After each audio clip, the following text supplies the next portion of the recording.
कल के मंगल में भगवान के परिचय को दिया गया।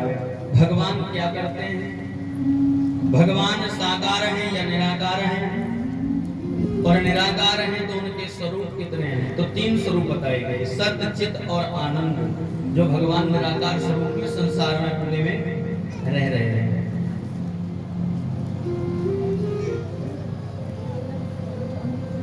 संसार में कोई भी जगह ऐसी नहीं जहां परमात्मा नहीं है। हर जगह कण कण में भगवान व्याप्त है। और कुछ लोग कहते हैं महाराज भगवान व्याप्त है तो दिखता क्यों नहीं है, ऐसे प्रश्न लोग करते हैं। तो हम प्रश्न करते हैं कि समुद्र में नमक है कि नहीं, बताओ। समुद्र में नमक पाया जाता है कि नहीं, हाँ या ना? समुद्र में नमक है, दिख रहा, दिखता है? कोई समुद्र के पास जाए और समुद्र के पास जाकर कहे कि इसमें नमक नहीं है, और कोई कहे कि हाँ नमक है, तो कोई कहे इसमें दिखाओ कहाँ, तो दिखेगा नहीं। इसका अर्थ ये नहीं कि समुद्र में नमक नहीं है, नमक है मगर वो दिख नहीं रहा। जैसे समुद्र के कण कण में नमक व्याप्त है, ऐसे ही संसार के कण कण में परमात्मा व्याप्त है। कोई भी जगह खाली नहीं है। अच्छा एक बात बताओ, ये नमक समुद्र में है, ये बताया किसने? आपको कैसे पता पड़ा कि नमक है? दिख नहीं रहा, अगर है, ये अनुभव किसने कराया आपको? आप गए समुद्र के पास, आपने समुद्र में हाथ धोए, पैर धोए, सारे अंगों को धोया, शरीर स्नान भी कर लिया, अगर आपको पता नहीं पड़ा उसमें नमक है। और आपके शरीर का कौन सा अंग है जो आपको ज्ञान कराता है कि समुद्र में नमक है? कौन सा अंग है? आपकी जिह्वा, जीभ। जब तक वो पानी जिह्वा पर नहीं जाएगा तब तक पता नहीं पड़ेगा। इसी प्रकार संसार में अगर परमात्मा को देखना है, उनको चखना है, तो आपको भक्ति रूपी जिह्वा प्रकट करनी पड़ेगी। जब आप भक्ति करेंगे तो उस जिह्वा से आप चख पाएंगे। भक्ति करने के बाद आपको पता पड़ जाएगा कि संसार के कण कण में परमात्मा व्याप्त है, कोई जगह खाली नहीं। भक्ति करने से पहले कहो कि हम चख लें, जब तक जिह्वा नहीं तब तक उसे नहीं पहचान पाओगे, नहीं जान पाओगे। चलो ये समुद्र की बात रही। समुद्र पे तो कुछ लोग गांव के होंगे, गए भी हो, नहीं भी सुना है महाराज, अब होता है कि नहीं ये तो पता ही नहीं है ना। चलो माचिस को यूज करते हो, माचिस तो सभी करते हैं ना, घर में चूल्हे होंगे, सब जलाते लोग, है ना। तो आप बताओ, दूसरा एग्जांपल, उदाहरण है ये दूसरा। आप बताओ माचिस में अग्नि है, अग्नि आग माचिस के अंदर है मगर दिख रही है? नहीं दिख रही है। अब कोई कहेगा माचिस में अग्नि नहीं, मानोगे? माचिस में अग्नि है, हर तीली के अंदर व्याप्त है, मगर दिखती नहीं। अच्छा कब दिखी? जब दिखी जब आपने उसका घर्षण किया, घर्षण करते ही वो प्रकट हो गई। तो इसी प्रकार परमात्मा संसार में है, भगवान भी माचिस की तीली की तरह उसमें व्याप्त है। जब माचिस की तीली बिना घर्षण के प्रकट नहीं हो रही उसमें से अग्नि, तो मेरा परमात्मा इतना सरल नहीं कि आपके बिना भक्ति के घर्षण के प्रकट हो जाए। जब तक आप भक्ति रूपी घर्षण नहीं करेंगे तब तक भगवान प्रकट होने वाला नहीं। इतना सरल थोड़ी है परमात्मा। दूध से घी निकालने में कितनी मेहनत करनी पड़ती, और सीधा सीधा कहो कि घी निकल आए। अच्छा तीसरा और उदाहरण, संसार के उदाहरण है। दूध में घी है कि नहीं? दिखता नहीं।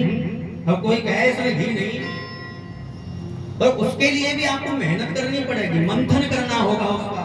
मैया हमारी 4-4 घंटे बैठी बैठी तब जाकर, अब तो मशीन चल गई, नहीं तो पहले तो मैया बड़ी बड़ी बैठी 1-1 घंटा 1.5 घंटा, है ना, मथना पड़ता था। तो दूध में से घी बिना मंथन के नहीं निकलता। तो मेरा परमात्मा इतना सरल सरल नहीं कि भक्ति रूपी मंथन किए बगैर बगैर को निकल आएगा, निकलेगा। अगर भक्ति जिसने की, एक बार एक सज्जन मिल गए हैं, ध्यान पूर्वक सुनना।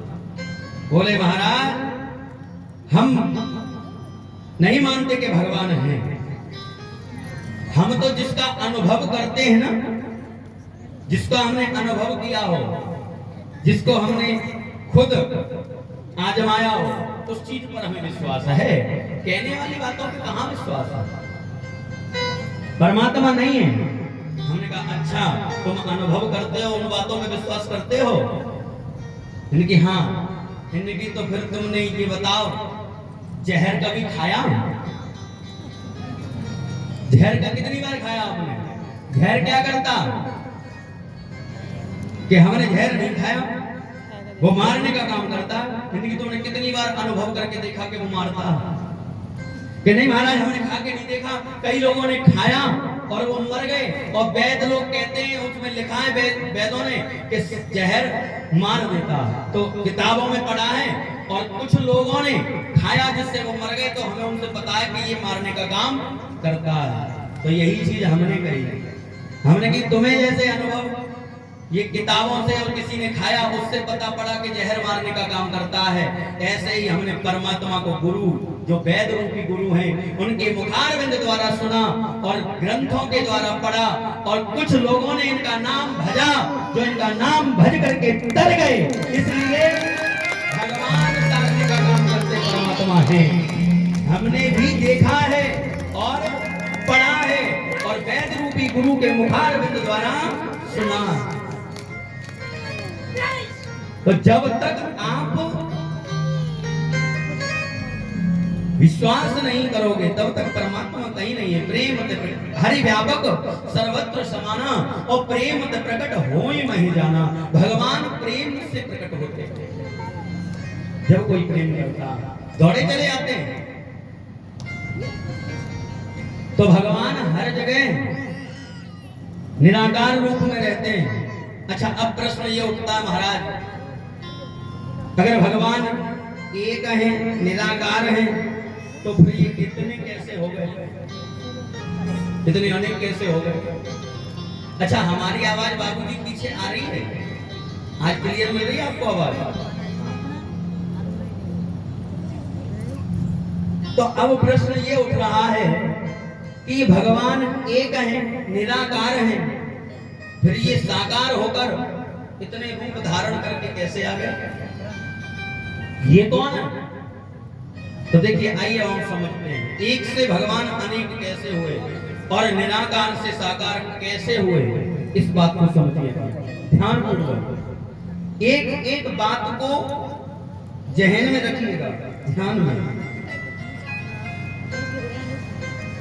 देखिए भगवान एक है, जैसे बिजली को आपने देखा है, बिजली एक है कि अनेक है? बताओ बिजली कितनी है? गांव के लोगों सब अच्छे से समझोगे इस बात को। कितने एक है ना, उसे तो देखा है ना, एक है बिजली। मगर जब ये आपकी मोटर को चला रही है, टैपूल जो लगे खेतों पे या घर के लिए आ रही है, तो फेस कितने इसके? कितने हैं? 3 हैं। 3 फेस है। अच्छा बिजली तो 3 नहीं है, बिजली तो एक है, मगर उसे कितनी जगह डिवाइड किया? 3 जगह। 3 जगह वो आई हिस्सों में होकर, तो तुम्हारे घर का कूलर, पंखा, मोटर सब चल रहा, एसी चल रहा है ना, सब कुछ चलता है। और अगर इसी को डायरेक्ट भेज दिया जाए क्या होगा? क्या होगा? डायरेक्ट भेजा जाएगा तो आपके घर का कूलर चलेगा, पंखा चलेगा, 5 स्टार 7 स्टार एसी होगा, वो चलेगा, सब धुआं छोड़ जाएगा, खत्म, है ना? तो आपके घर को चलाने के लिए इसे 3 फेसों में डाला गया और इसके तार भी अलग अलग हैं, रंग भी अलग अलग, हरा, पीला, लाल या और कोई कलर। उन तारों के रूप भी अलग है, रंग भी अलग है ना। तो इसी प्रकार जैसे बिजली एक 3 रूपों में होकर आपके घर को चला रही है, आपके घर को रोशन कर रही है, भगवान भी एक हैं। जैसे बिजली का पावर है ना, इससे कई लाख गुना भगवान का पावर है। एक सूर्य पूरे संसार को रोशन करता है। एक सूर्य की तपान हम आप नहीं झेल पाते, सर्दियों में ही संभव है, नहीं तो अब बैठ के दिखाए कोई आधे घंटे भी धूप में 45 डिग्री 47 डिग्री तापमान जब पहुंचता है ना, उस समय पर आपके घर के एसी फेल हो जाते हैं। तो एक सूर्य की तपान इतनी है, शास्त्रों में लिखा है कि भगवान के अंदर कितना प्रकाश है, जितना 1 करोड़ सूर्यों में, 1 सूर्य और 1 करोड़ इकट्ठे कर दिए जाए, इतना प्रकाश, इतना तेज भगवान में। कोटि सूर्य समप्रभा, कोटि माने 1 करोड़, 1 करोड़ सूर्यों का प्रकाश भगवान के अंदर है। तो आप बताओ, अगर भगवान सीधे डायरेक्ट आएंगे संसार को चलाने, तो हम लोग बच पाएंगे? ये संसार चल पाएगा? नहीं।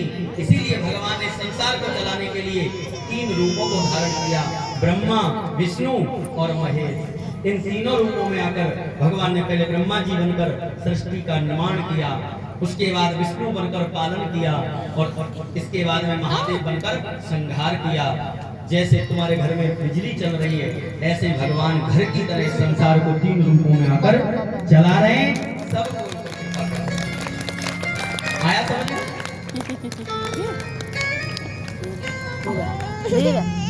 अब प्रश्न आता है, महाराज ये तो समझ में आ गए, बहुत अच्छी बात है, पर अब महाराज ये और कैसे हो गए? हनुमान जी महाराज में भी कई रूप हैं। बालाजी, एक मेहंदीपुर बालाजी, एक सालासर बालाजी, है ना, अलग अलग। तो ये एक से अनेक कैसे हुए?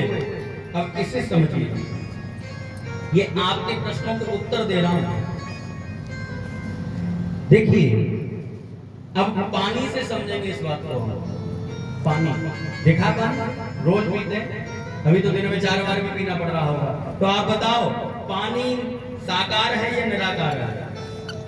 बताओ, पानी का कोई आकार है? नहीं है ना।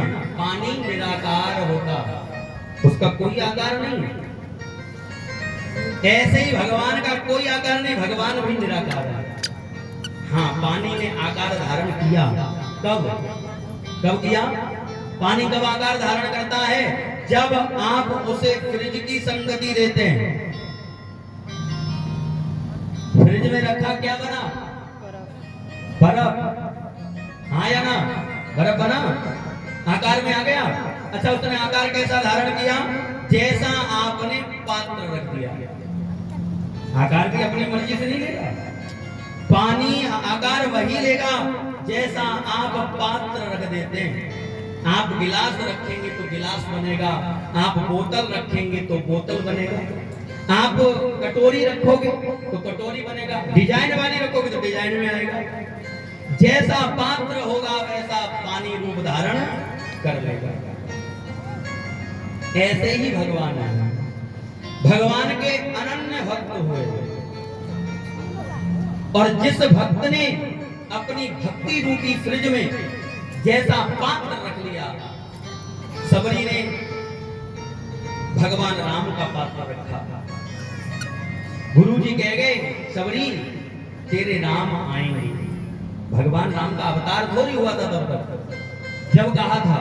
और सबरी ने अपने गुरु वचन पर विश्वास किया और जटती रही कि मेरे राम आएंगे, मेरे राम आएंगे, मेरे राम आएंगे।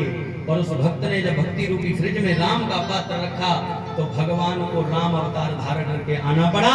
वनवास के लिए गए और जाकर सबरी की इच्छा को उन्होंने पूरा किया, क्योंकि सबरी के मन मंदिर में पात्र राम का था।